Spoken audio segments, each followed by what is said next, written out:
Hi everyone, welcome back to my channel. My name is Becky and I like to read.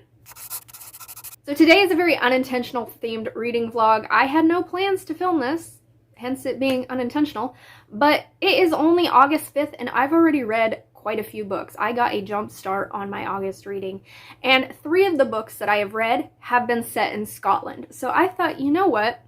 I went to Scotland last month. It's literally been exactly a month since I went to Scotland, and I still have some pictures and video that I didn't share in my Bookshop reading vlog, which I will link down below if you want to see all the bookstores that I went to.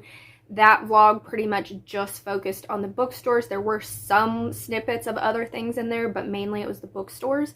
I still am on my Scotland high. I loved my vacation, and since I've read 3 books that have been set in Scotland, I thought I would insert some more footage and more photos from my time in Edinburgh. Enjoy. I will see you back here again to discuss the books.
Man, I want to go back to Scotland so bad, and aside from Edinburgh, I would just like to explore other cities and areas within Scotland. It was so pretty.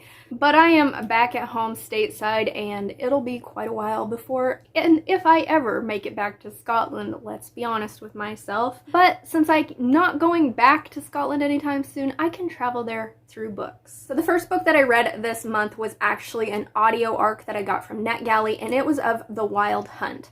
This is a new release book. It came out on August 2nd, so it is brand new. This is an adult historical fiction with some minor Celtic folklore and mythology weaved into it. It's not overwhelming, it just has a little bit sprinkled in there. So this is about Lee, who returns to her childhood home off the coast of Scotland after her father dies to try and take care of his affairs and reconnect with her estranged brother, and Ian, who is a recent widower who is returning to the island after his stint in World War II, where he is having trouble adjusting to post-war life. And they are drawn together when the Celtic bird-like creatures of legend, the Slaugh, I think I said that right. I do not have a Scottish accent, so I'm just gonna say Slaugh, when they start wreaking havoc on the citizens of this island. And when a young man goes missing and he returns several weeks later, Ian and Lee both notice that he's not quite the same, and so it leads them on this journey to try and figure out what's happening with these people, what the Slaugh have to do with it, and just try and help each other re-establish their lives on this island. I gave this book 3 stars. I really liked the Scottish setting. It was very seaside and coastal and very atmospheric. I liked the Slaugh folklore and mythology. I had no idea what a Slaugh was before I started reading this, and that's what I love about books that include folklore and mythology, is when I'm reading them and I come across something like that, I always have to put the book down, go to Google, and then find out information about it to see how much of the original folklore and mythology the author took to influence their story. So I learned something new from reading this book, and I will actually, if I can find a video that explains more about what Slaugh are, I will leave it linked down below if you're interested in learning more about this Celtic folklore and mythology. I also liked the sibling relationship between Lee and her brother. It's a very toxic relationship, but I like reading about sibling relationships within stories. I myself am the baby of 6 children. I got lots of siblings. We all have vastly different relationships, so I like reading about family dynamics within my fiction as well. This wasn't quite what I was expecting it to be. I was hoping for a little bit more magical realism and more folklore included in it, so I was a bit disappointed with that. I also felt no chemistry between Ian and Lee. They start a relationship, but it's not very prominent within the story. But even when they're like working together, I guess there's supposed to be tension between them, but I just did not feel it. I also didn't care for the narration of this audiobook. I felt like the narrator did a really good job of like giving different characters their own voice, but specifically when she would do Lee's voice, it sounded very much like a whiny teenager. And every time I heard her voice, it was like nails on a chalkboard. If you are into historical fiction and you don't really like the whole mythology, magical realism, I would say give this one a go. You might find it more enjoyable than I did. The next book I read is Hidden in the Mist. This is an upcoming release. It releases on August 18th, and I also got an e-arc of this from NetGalley to review. So this is an adult historical / contemporary romance. And I did not know that going in. I thought it was all like a historical fantasy romance. It is not. So this is about Skye, who is struggling to take care of her remote Scottish farm since her husband and her marriage has dissolved. And then one day this stranger named Rafe shows up, and he is looking for work. He is running from his past, traveling all over the UK, living in a van, and he tells Skye that he would be willing to work on her farm, do anything she needs to be done, just for a place to eat and get Wi-Fi. And so she agrees to this. But she doesn't tell him that her and her husband are in the process of a divorce because she is a single woman living in this very remote area. She gives him the impression that her husband is just off on work and he will be back, so that way she feels more safe. These two suddenly start having a very vivid dreams and seeing apparitions in the mists, and they think it's connected to the Viking jewelry they both wear. And they start just having these very vivid dreams of this man and this woman in the Viking era. The couple from the Viking era, their relationship is sort of mirroring Skye and Rafe's, sort of building their relationships parallel to one another. So I ended up giving this book 4.5 stars. I really enjoyed it. I liked the dual timeline romance. I haven't read a lot of romances that do that, where usually they travel back in time, but this one was no. Skye and Rafe are in the here and now. I believe 2021 was the year that they're in, and then the Viking couple is in like the 14th century or something like that. I really liked that it was a slow burn romance on both sides of the story. I really liked the respect that both the men showed to both the women in their relationships. I liked them together and I liked them separately as characters.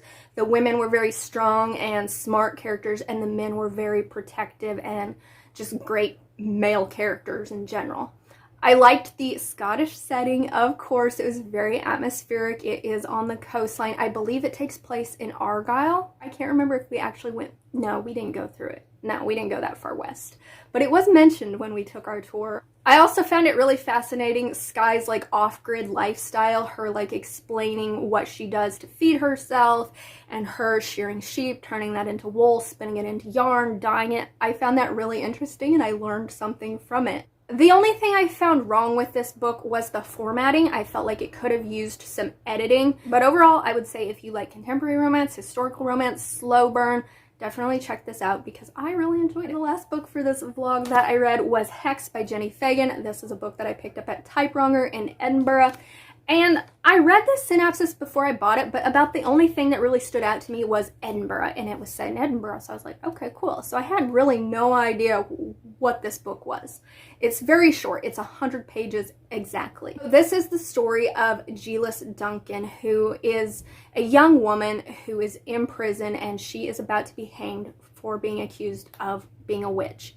And she gets this visitor from this woman named Iris, who has come to just hear her testimony and be there to offer support to her in her final hours. I liked the Edinburgh setting because I was just there and I was like, oh, I've been on Castle Hill and I've been on High Street. I liked the crow familiar aspect that was in here. I was not expecting that. I thought it was a nice little like magical realism, fantastical element added to the story, but just the torture and the pain that this young woman, who I find out is only 15 years old, went through just because she was accused of being a witch was just harrowing. I wish I had known when I was in Edinburgh that they had such a witch history.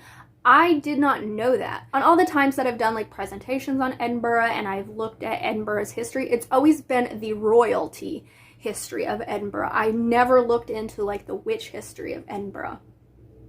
So I'm really disappointed in myself that I didn't know that when I was there. Otherwise I would have done like a witch history tour or something like that. I would have paid more attention to certain landmarks. But because witch history fascinates me and I was like, oh, you know, this seems like it's got a lot of historical details in it. So I did some Google searching, I did some YouTube searching, and I found out that this is actually about a real woman.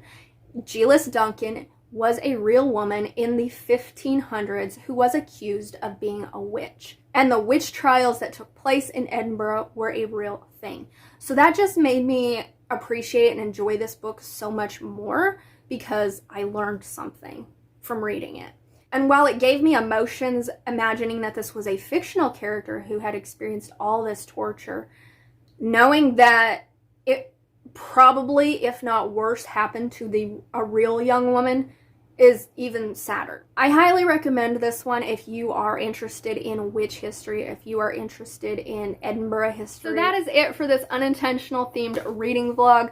I hope you guys liked seeing a little bit more from my vacation in Edinburgh. Let me know down below if any of these books sound interesting to you, if you want to check them out. And until my next video, read something set in Scotland for me.